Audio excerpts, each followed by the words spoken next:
رکھنا. میں اپنے جوانوں سے یہ بات کہنا چاہتا ہوں, جس کی زندگی میں ماں باپ کی دعا نہیں ہے اس کی زندگی کبھی پربہار نہیں ہو سکتی, اس کی زندگی خوشیوں سے مالا مال نہیں ہو سکتی.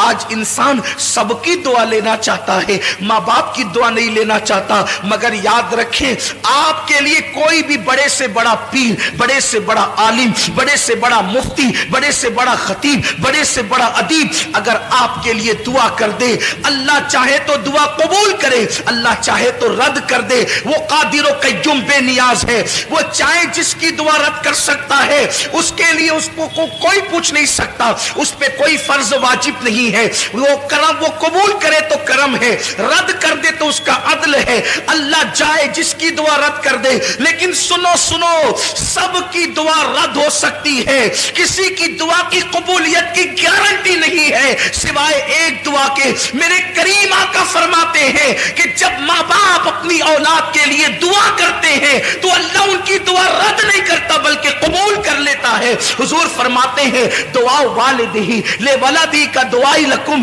تمہارے باپ کی دعا تمہارے حق میں ایسی ہے جیسے نبی کی دعا امتی کے لیے ہوا کرتی ہے. جب کوئی ماں اپنی اولاد کے لیے دعا کرتی ہے تو اللہ کا عرش جنبش کرنے لگتا ہے. اللہ فرماتا ہے اے عرش رک جا. عرش کہتا ہے کیسے رکوں؟ آج ایک ماں اپنی اولاد کے لیے دعا کر رہی ہے, جب تک تو اس کی دعا قبول نہ کرے گا میں رکنا, میں ہلنا بند نہیں کروں گا. قدرت کی طرف سے جواب آتا ہے تو نے ہلنا بعد میں شروع کیا, ہم نے تو اس سے پہلے اس کی دعا کو قبول فرما لی. آج ہم یہ سمجھتے ہیں ہم 5 وقت کے نمازی ہے, نیک ہو گئے بہت. ماں نماز نہیں پڑھتی, اس کی دعا میں کیا اثر ہو گیا؟ ماں اگر نماز نہیں پڑھتی تو بھی اس کی دعا کی قبولیت ہے, کیونکہ ماں کا مرتبہ نمازی ہونے کی وجہ سے نہیں ہے, ماں کا مرتبہ نیک ہونے کی وجہ سے نہیں ہے, بلکہ ماں کا مرتبہ ماں ہونے کی وجہ سے ہے. ایک صحابیہ بارگاہ رسالت میں آ کے کہتی ہے آقا میری ماں شراب پیتی ہے. صحابیہ کہہ رہی میری ماں شراب پیتی ہے, کیا میں اپنی ماں کی خدمت کروں؟ حضور فرماتے ہیں ہاں خدمت کر. عرض کی حضور وہ شراب پینے کے لیے میخانے میں جاتی ہے.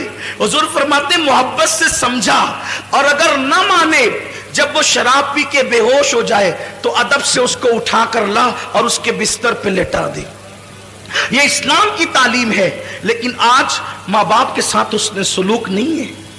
ماں باپ کو گھر کا کچرا سمجھا جاتا ہے, ماں باپ کو ذلیل و رسوا کیا جاتا ہے. یاد رکھنا ہمیشہ جوان نہیں رہو گے, جس دن تمہاری جوانی ڈلے گی تم بھی باپ بنو گے, خواتین بھی ماں بنے گی. تم نے اپنی اولاد کے ساتھ جیسا سلوک کیا تمہاری اولاد اس سے بدتر تمہارے ساتھ سلوک کرے گی. تم اپنے ماں باپ کے ساتھ جیسا سلوک کرو گے, جیسا سلوک کرو گے, اگر ان کو ستایا اس سے زیادہ تم ستائے جاؤ گے, اور تم نے ان کی خدمت کی تو اس سے زیادہ تمہاری اولاد تمہاری خدمت کرے گی. یہ بڑے عظیم لوگ ہیں. ماں باپ کا جھری پڑا ہوا چہرہ دیکھنا وہ ثواب کا درجہ ہے کہ کسی خوبصورت کو دیکھنے پر بھی وہ ثواب نہیں ملتا جو ماں باپ کے جھری پڑے ہوئے چہرے کو دیکھ کے ثواب ملتا ہے. اور یہ بات ہمیشہ یاد رکھنا, جس دن یہ چہرے قبروں میں چلے جائیں گے نا, پھر ان چہروں کو ترسو گے تو یہ چہرے کبھی خواب میں بھی نظر نہیں آئیں. یہ چہرے ہر عبادت کی قضا ہے. میں اپنے اہل علم دوستوں سے توجہ چاہتا ہوں, غلطی کروں تو میری اصلاح کریں. ہر عبادت کی قضا ہے. عشاء نہیں پڑھی, کبھی احساس ہو گیا کہ میں نے فروری کی 2019 کی 9 تاریخ کی عشاء نہیں پڑھی تھی. زندگی میں جس دن احساس ہو جائے اس دن پڑھو, اس کی قضا ہے. 10 تاریخ کی فجر نہیں پڑھی تھی, جس دن احساس ہو جائے پڑھ لیا, زندگی بھر میں اس کی قضا ہے. ہر عبادت کی قضا ہے. ماں باپ کا چہرہ دیکھنا وہ عبادت ہے, اس کی کبھی قضا نہیں ہو سکتی, اس کی کبھی قضا نہیں ہو سکتی. اور زندگی میں جس دن ماں باپ نہیں ہوں گے اس دن آپ کو اپنے ماں باپ یاد آئیں گے. ارے میں کیا اور آپ کیا, اپنے اپنی کیا اوقات اور اپنی کیا حیثیت ہے. اللہ کے رسول صلی اللہ علیہ وسلم کو خود زندگی میں کئی مرتبہ اپنے ماں باپ یاد آئے. اگر ہر موقع کا ذکر کروں تو ایک طویل وقت چاہیے، لیکن تو میں عرض کر رہا تھا کہ کئی بار حضور کو والدین یاد آئے، لیکن ایک مقام پر حضور ایک موقع صرف عرض کر رہا ہوں، ایک موقع صرف عرض کر رہا ہوں کہ حضور علیہ الصلوۃ والتسلیم کو جب ماں باپ کی یاد آتی تھی تو حضور کی آنکھوں میں آنسو آ جاتے. حضور کو ظاہر سی بات ہے جو رحمت للعالمین ہو، جو سب سے پیار کرتے ہوں، وہ اپنے ماں باپ سے کتنا پیار کرتے ہوں. اور حضور کے ماں باپ جیسے ماں باپ ہونے کی حیثیت سے کسی کے نہیں ہے. اگر بات حضور کے والدین کی آئی ہے تو مجھے حضور کی امی جان کی یاد آ گئی. حضور کی امی جان سیدہ آمنہ جب لوگ دور جہالت میں جیتے تھے تو اس وقت حضور کی امی کے پاس اتنا علم تھا کہ حضور کی امی شاعری کرتی تھی. شاعرہ تھی حضور کی امی جان. ان کی شاعری کتابوں کے اندر موجود ہے. بہت بڑی دانشور تھی حضور کی امی جان سیدہ آمنہ خاتون سلام اللہ علیہا. بلکہ حضور کی امی کی یاد آئی ہے تو میں دو باتیں عرض کرنا چاہتا ہوں. ایک بات کہنا چاہتا تھا لیکن ایک بات اور یاد آئی. حضور علیہ السلام کی عمر جب 6 سال کی ہوئی تو اس وقت حضور کی امی کا وصال ہو گیا، حضور کی والدہ کا وصال ہو گیا. وصال کا سبب یہ چیز بنی کہ حضور کی عمر 6 سال کی تھی. حضور کی امی جان نے کہا میرے شہزادے محمد تم نے اپنے والد کی زیارت نہیں کی ہے، ایک کام کرو کہ تمہارے والد کی قبر یثرب میں ہے، یعنی موجودہ مدینہ منورہ. اس وقت وہ مدینہ نہیں بنا تھا، یثرب اس کہلاتا. یثرب میں ہے تمہارے ابا کی قبر. چلو تم نے باپ کا چہرہ تو نہیں دیکھا، تم کو والد کے مزار کی زیارت کرا کر کے لاتی ہوں. حضور علیہ السلام 6 سال کی عمر میں پہلا سفر کرتے ہیں. حضور کا یہ پہلا سفر ہے 6 سال کی عمر میں. اور 6 سال کی عمر میں پہلا سفر حج کے لیے نہیں ہے، تجارت کے لیے نہیں ہے، نماز کے لیے نہیں ہے، بلکہ مزار کی زیارت کے لیے.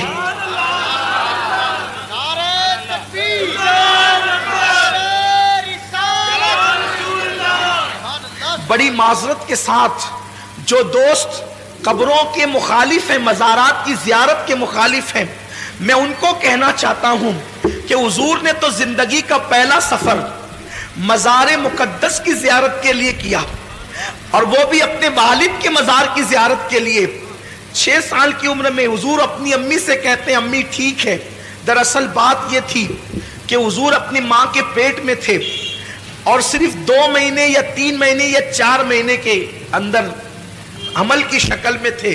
حضور کے والد کا وصال ہو حضور کے والد کا وصال ہو گیا. وہ تجارت کے لیے گئے تھے، ملک شام سے واپس لوٹ رہے تھے جسے ہم مدینہ منورہ کہتے ہیں. اب جب وہاں پہنچے تو ان کی ننیال میں رکے، بیمار ہوئے اور وہیں پر آپ کا وصال ہو گیا.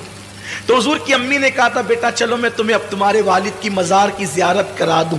جناب عبد المطلب سے اجازت لی اور اجازت لے کر کے 3 نفری قافلہ حضرت سیدہ آمنہ اور ان کی کنیز ام ایمن اور حضور علیہ السلام، یہ تینوں چل پڑے مدینہ شریف کی طرف. اب میں اس کو یثرب نہیں کہوں گا کیونکہ ہمارے یہاں یثرب کہنا بے ادبی ہے، لیکن اب آپ سمجھ لیں کہ وہ یثرب پرانا نام ہے اور ابھی وہ مدینہ نہیں بنا تھا، لیکن پھر بھی میں مدینہ منورہ کہوں گا. تو سرکار چلے. 1 مہینے تک حضور نے اپنی امی کے ساتھ وہاں قیام کیا بچپنے میں 6 سال کی عمر میں، اور قبر والد کی قبر پہ جاتے امی کے ساتھ. جب رخصتی کا وقت آیا کہ اب جانا ہے مکہ المکرمہ تو حضور کی امی کبھی اپنے شوہر کی قبر کو دیکھتی ہے اور کبھی حضور کے چہرے کو دیکھتی ہے. اور شوہر کا صدمہ، حضور کی امی جان کی عمر ابھی 18-19 سال ہی تھی کہ وہ بیوہ ہو گئی. 18-19 سال کی عمر میں بیوگی آخر کیا چیز ہوتی ہے؟ سوچیں نا ذرا. اگر کوئی عورت 19 سال کی عمر میں یتیم ہو جائے تو اس کو اتنا صدمہ نہیں ہوتا جتنا اس کو بیوہ ہونے کا صدمہ ہو. حضور کی امی بیوہ ہوئی ہے اتنی چھوٹی سی عمر میں، اور حضور کے والد کا وصال اتنی چھوٹی عمر میں ہوا ہے کہ ان کو ابھی داڑھی کے بال بھی نہیں نکلے تھے، بال نکلنا شروع ہوئے تھے اور ان کا وصال ہو گیا. یعنی زندگی کی مکمل بہاریں بھی نہیں دیکھی ہے اور وصال ہو گیا. تو کبھی شوہر کی قبر دیکھتی، کبھی بیٹے کا معصوم سا چہرہ دیکھتی ہے. اور 6 سال کی عمر میں میرے نبی کتنے خوبصورت لگتے ہوں گے. جس کے گالوں کی قسم قرآن یاد کرے والضحیٰ کہہ کر، جس کے زلفوں کی قسم یاد کرے قرآن واللیل کہہ کر، جس کی ماں کو قرآن گویا کے مطلع الفجر حق کہے. آخر اس رسول اعظم جب بچے لڑکپن کی طرف جاتے ہیں تو بڑے خوبصورت لگتے ہیں، جب جوانی کی طرف جاتے ہیں تو بڑے حسین لگتے ہیں. عام بچے بھی خوبصورت لگتے ہیں. تو جس کی صورت خدا بھاتی ہو اس کے شباب کا عالم کیا ہوگا. گود میں عالم شباب، حال شباب کچھ نہ پوچھ. تو کبھی بیٹے کا چہرہ دیکھتی ہے، کبھی شوہر کی قبر دیکھتی ہے اور اشعار پڑھتی ہے شوہر کی یاد میں، اور بیٹے کا ہاتھ پکڑ کر کے پھر آخری بار قبر دیکھ کر کے نکلتی ہے. اسی میں طبیعت میں تبدیلی شروع ہوئی، طبیعت بدلنا شروع ہوئی، سفر شروع ہوا. یہاں تک کہ مقام ابوا تک پہنچتے پہنچتے اب سفر کی ہمت نہیں رہی. تو ام ایمن سے کہتی ہیں، ام ایمن اب میں یہاں سے آگے جانے کی میرے اندر طاقت نہیں ہے. تو ام ایمن کے سہارے اپنی سواری سے نیچے اترتی ہیں اور نیچے اترنے کے بعد ایک چھوٹا سا ٹیلا تھا جو اب بھی ہے، اس پر چڑھتی ہیں. اس وقت سفر میں تکیہ بھی نہیں تھا، تو حضور نے اپنے ننھے ہاتھوں سے پتھر تلاش کیا اور اپنی ماں کے سرہانے چھوٹا سا پتھر رکھا اور چٹائی پہ ماں کو لٹا دیا. حضور کی امی جان لیٹی ہوئی ہے اور سینے کے پاس اللہ کے رسول، 6 سال کے اللہ کے رسول جلوگر ہیں. کبھی حضور کی امی حضور کا چہرہ دیکھتی ہے اور کبھی ام ایمن کو دیکھتی ہے اور روتی ہے. حضور ماں کو روتا دیکھ کر روتے ہیں اور حضور امی سے پوچھتے ہیں، ماں تم کیوں رو رہی ہو؟ میں جب بھی اپنی ماں کو ماں کہتا ہوں تو صرف اس نیت سے کہتا ہوں کہ میرے نبی نے آمنہ کو ماں کہہ کے پکارا ہے. بس اس یادگار کو زندہ کرنا ہے، اسی لیے ہم اپنی ماں کو ماں کہتے ہیں. بس ماں کو ماں کہنے کی وجہ یہ ہے کہ میرے محبوب نے آمنہ کو ماں کہہ کر کے پکارا ہے. اور اللہ اکبر، ساری کائنات جس کو پکارتی ہے، ساری کائنات جس کو پکارتی ہے، اس نے آمنہ کو پکارا ہے. یہ میرے نبی کی ماں کی شان ہے، یہ میرے نبی کی ماں کا مقام ہے. حضرت آمنہ خاتون دیکھتی، حضور کہتے ہیں، امی تم کیوں رو رہی ہو؟ تو ام ایمن کا ہاتھ پکڑ کر چہرہ رسول کا دیکھ کر کہتی ہے، ام ایمن اب میں بچوں گی نہیں، یہ میری آخری ساعتیں ہیں. میرا بیٹا بڑا شان والا ہے، میں نے بڑے شان والے بیٹے کو جنم دیا ہے، اس کو سنبھال کر مکہ لے جانا میری امانت کو. آمنہ خاتون کہتی، ام ایمن میرا بیٹا وہ ہے کہ مشرق سے لے کے مغرب تک جس کی شان کے ڈنکے بجیں گے. ارے ابھی لوگوں کو پتا نہیں ہے، ابھی لوگوں کو پتا نہیں کہ اللہ کے رسول ہے. حضور کی امی کہتی ہے کہ میرا بیٹا وہ ہے کہ مشرق و مغرب میں جس کی عظمت کے ڈنکے بجیں گے. اللہ اکبر. اور پھر اس کے بعد کس شان سے نبی کی امی دنیا سے جاتی ہے. امام زرقانی نے لکھا ہے کہ حضور کی نعت پڑھتے ہوئے وہ دنیا سے، حضور کی نعت، حضور کی نعت اس امت میں سب سے پہلے حضور کے گھر سے لکھی گئی ہے. حضور کی نعت سب سے پہلے حضور کے گھر سے لکھی گئی ہے. نعت لکھنا یہ حضور کے گھر والوں کا طریقہ ہے.